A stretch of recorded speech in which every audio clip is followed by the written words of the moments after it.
자, 오늘 9월 13일 마감 시간 말씀드려보도록 하겠습니다.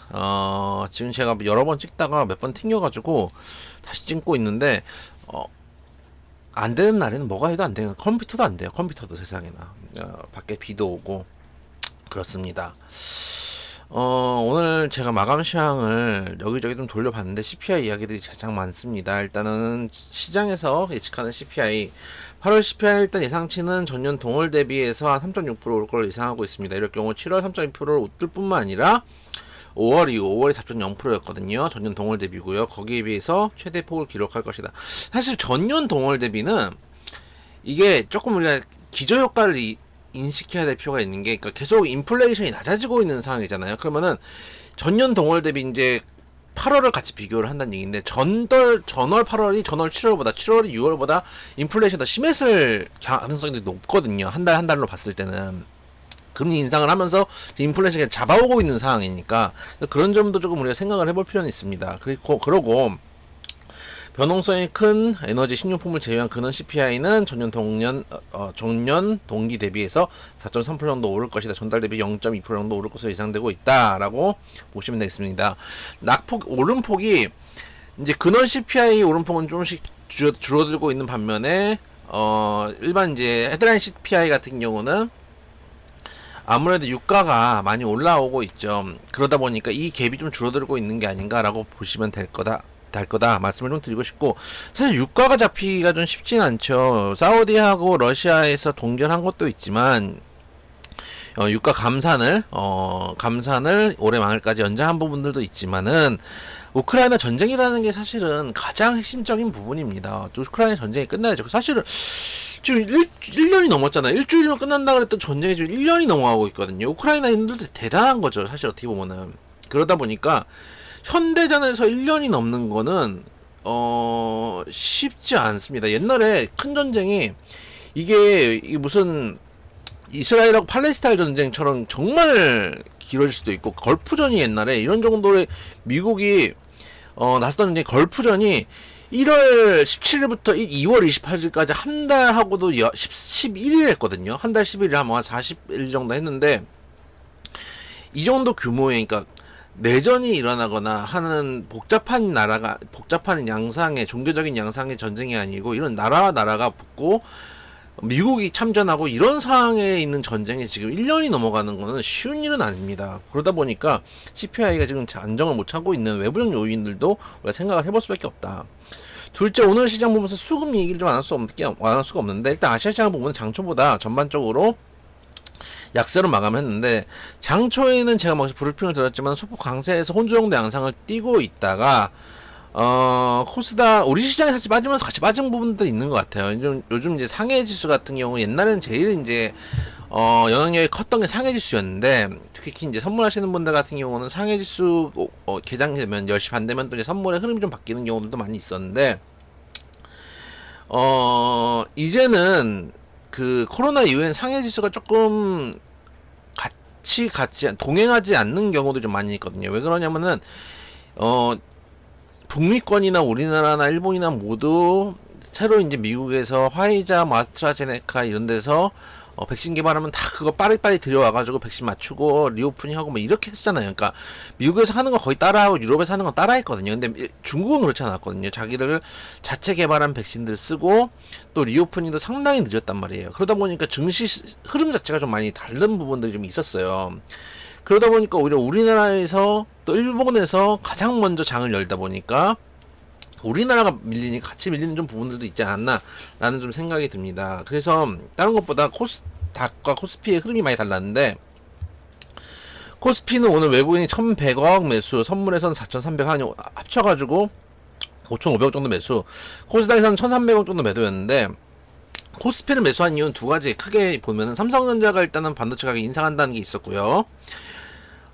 둘째로는 내일 선물 옵션 동시 만기입니다. 가격을 좀 맞춰야 될 필요가 있겠죠. 그런 측면 때문에 코스피에서는 좀 강한 흐름들을 좀 보여줬고, 물론 코스피도 마이너스로 끝났지만 코스닥은 그런 것들 영향력이 적기 때문에 더 오히려 코스닥에서 수급을 빼가지고 코스피 좀 막는 흐름들도 있지 않았나. 특히 이제 오늘 특징적으로 볼만한 게 뭐였냐면은 거래 대금입니다. 거래 대금이 코스피가 전일에 8조 9천억, 그리고 오늘은 9조 3천억, 9조 2천억. 큰 차이는 아니었지만은 빠지는 것 3천억 늘었어요. 어쨌든 간. 결국은 내려오면 어쨌든 간 저가 매수세가 들어와서 받쳐준단 말이에요. 그러니까 예를 들어서 이렇게 생각할 수도 있어요. 어차피 팔리는 건 똑같은 거 아니냐고 생각하는데, 예를 들면은 지금 만원짜리 주식인데 9,500원까지 내려왔어요. 그러면은 이 9,500원에서 팔락, 누가 이제 호가를 잡아놨다고 치면은, 아, 내가 만원에 팔라 그랬는데 9,500원에도 팔 수 있지. 그러면서 매도를 해요. 여기서 계속 거래가 체결되면 거래가 많이 나오게 돼요. 근데 내가 만원에 팔아야지. 근데 현재 8,000원이에요. 아, 그럼 나 만원에 팔아야 되는데 8,000원까지 너무 가격이 많이 벌어진 거 아니야? 여기서 매도도 덜 나오고 매수도 덜 체결되는 거예요. 그런 경우들이 많이 있어. 그럼 여기서 파는 사람들은 뭐겠어요? 급하게 팔거나, 뭐 심리가 던져, 에이, 던져라. 뭐 이런 매도가 많이 나온단 말이에요. 그래서 거래대금이 좀 줄어드는 영향이 있어요. 똑같이 매도 체결이지만은, 어느 가격대에서 체결되느냐에 따라서 거래량이 좀 달라지거든요. 거래량은 어쨌든 거래대금이고, 코스피는 어제보다 3천억 정도 올랐는데, 코스닥은 전일에 13조 2천억에서 오늘 10조 5천억입니다. 하루 만에 3조가 빠졌어요. 그 얘기는 아까 말씀드렸던 것처럼 밸런스가 크게 벌어졌다는 얘기예요. 제가 오늘 하루 종일 봤는데, 돌려보면서 보니까 이게 변동성도 별로 안 주고 그대로 계속 하루 종일 두드려 맞는 거예요. 이런 날도 좀 있긴 있어요. 그러니까 어떤 날이냐면, 제가 하루 종일 장 보고 나면은 몸살 나는 날, 오늘 같은 날이 지금 몸살 나더라고요. 몸살 나는 날인데 오늘 같은 날 좀 그런 날이 아니었나. 이유는 역시 내일 선물 옵션 동시 만기 일일이 있는 부분도 있고, 그 다음에 하나 더 체크를 해야 될 게 SK 이노베이션입니다. 오늘 이제 2천원지가 많이 받았다는 얘기가 있는데, 사실 2천원지가 빠진 게 아니에요. 오늘 코스닥을 보면은, 그러니까 코스닥이 빠졌어요. 사실은 보시면 코스닥이 뭐 포스코 DX 물론 11% 넘게 빠졌지만은, 박셀바이오 12%, 뭐 매드팩도 27%, 보르노의 11%, 뭔가 이건 퓨런티어 12.56%, 에코프로 3%, 그 뭐였죠? 파도도 반도체잖아요. 8%. 그러니까 반도체, 뭐 제약바이오 2천원짜리 다 빠졌어요. 다 박살났어요. 이유는 수급 때문이고, 아까 말씀드렸던 것처럼 코스피의 자금이 쏠리면서 오히려 코스닥은 소외되고, 거기다가 2천원짜리 받쳐줘야 되는데 오늘 SK 이노베이션 1조 3천억 원 규모의 유상증자 완판에 실패했습니다. 그러면서 오히려 실망한 주주들의 매물과 기관 공매도 쏟아졌고, 공매도 미쳤습니다. 진짜 열받는 건 뭐냐면은, 오늘 SK 이노베이션 4% 넘게 빠졌는데, 이 공매도가 지난 이제 8월 27일인가요? 7월 27일인가? 벌써 날짜가 꽤 된 것 같은데, 그때 우리의 코스닥이 한번 갑자기 급등락 7% 넘게 하면서 박살난 날이 있잖아요. 이날 7월이네요. 이게 공매도가 됐고 주가 조작이 있으면 이거를 잡아야 될 거 아니에요. 누군가 의도적으로 가격 조정하고 이거 그냥 했지 않았을 거거든요. 던지면서 코스닥 선물, 그러니까 코스닥 선물에 쇼스 치고 쇼스 맞춘다고 일부러 가격 조정을 했다면 이거는 법적으로 문제가 될 수 있는 부분이고, 근데 지금 뭐 그에 대한 호정 뉴스가 없어요. 제가 찾아봐도 이렇게 되면은 공매도 치는 입장에서는 신나죠. 어차피 나라 일 안 하는데, 그렇게 생각을 할 수 있잖아요.